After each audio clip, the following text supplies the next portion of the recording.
Halo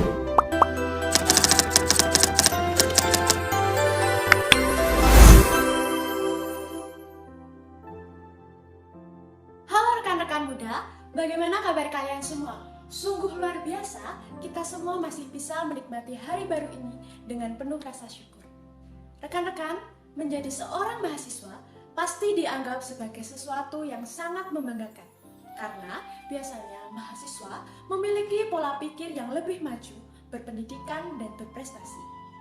Dalam kehidupan ini, banyak peluang kerja yang mengharuskan calon pelamar memiliki gelar sarjana. Maka tak heran apabila banyak orang yang berusaha mati-matian agar bisa duduk di bangku kuliah. Di balik itu semua, ada pendapat yang mengatakan bahwa kesuksesan seorang mahasiswa dilihat dari nama besar kampus tempat mereka berkuliah. Namun hal itu terbantahkan dengan adanya pendapat yang mengatakan bahwa kesuksesan mahasiswa bukan dilihat dari tempat ia berkuliah, melainkan dilihat dari dua hal, yaitu IPK dan juga organisasi. Nah, rekan-rekan, kalian tipe mahasiswa yang mana nih? Kura-kura, kuliah rapat, atau kupu-kupu, kuliah pulang, atau jangan-jangan kuman, kuliah tapi kebanyakan main. Sebagai seorang mahasiswa, pasti memiliki tanggung jawab yang besar dan tidak main-main. Banyak dari mahasiswa yang mengatakan ingin kembali ke masa-masa sekolah, yang tidak memiliki beban, masih bisa tertawa lepas, tidak terbebani oleh banyaknya tugas, revisi, laporan, dan juga beban dalam organisasi atau kepanitiaan lainnya.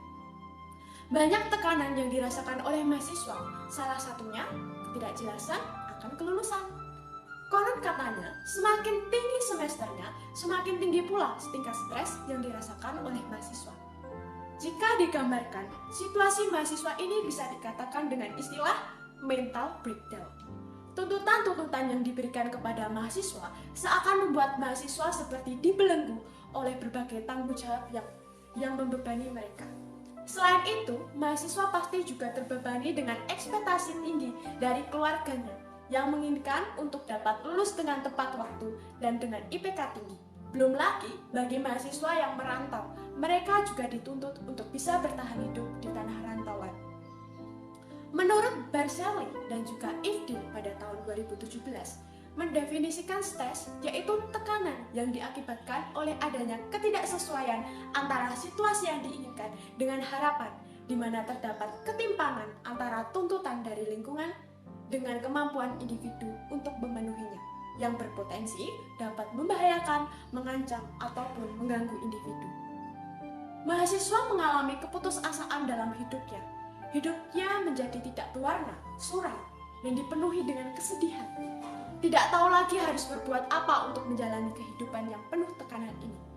Di tengah kegumulan dan kerapuhan ini, memudahkan suara-suara atau godaan-godaan dari si jahat merasuki serta memperkeruh pikiran untuk mengambil jalan keluar dengan cara menghabisi nyawa sendiri.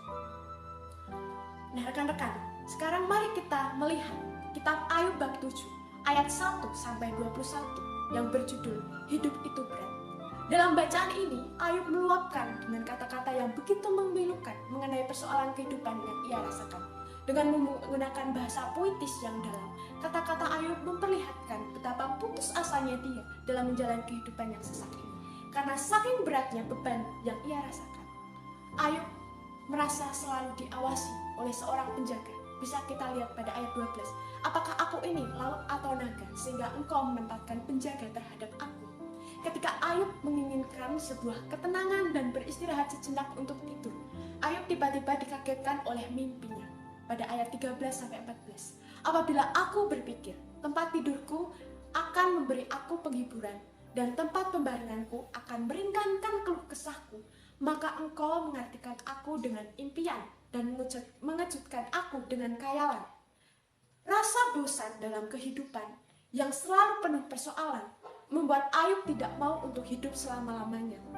Karena ia merasa bahwa hidupnya hanya seperti hembusan nafas. Kita lihat pada ayat 16. Aku jemu, aku tidak mau hidup untuk selama-lamanya. Biarkanlah aku, karena hari-hariku hanya seperti hembusan nafas saja. Keputusan atas segala persoalan yang dihadapinya membuat Ayub berpikir bahwa kematian adalah jalan keluarnya. Ayub lebih memilih dicekik sampai mati daripada menanggung segala kesusahan dalam hidupnya. Pada ayat 15, sehingga aku lebih memilih suka dicekik dan mati daripada menanggung kesusahanku. Kisah Ayub ini sama seperti cerita pada mahasiswa yang mengalami keputusasaan serta kegumulan batin dalam hidupnya. Saking putus asanya, ia menyalahkan segala sesuatu yang tidak sesuai dengan keinginannya. Bahkan tak jarang banyak mahasiswa yang putus asa menyalahkan Tuhan, karena ia tidak bisa mengatasi persoalan dalam hidupnya.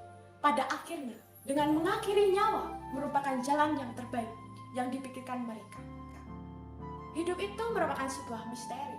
Ada di mana masa kita bergembira, mengalami berbagai hal yang baik secara bertubi-tubi. Namun ada kalanya kita mengalami hal-hal yang buruk, sehingga membuat kita tenggelam dalam keluh kesah.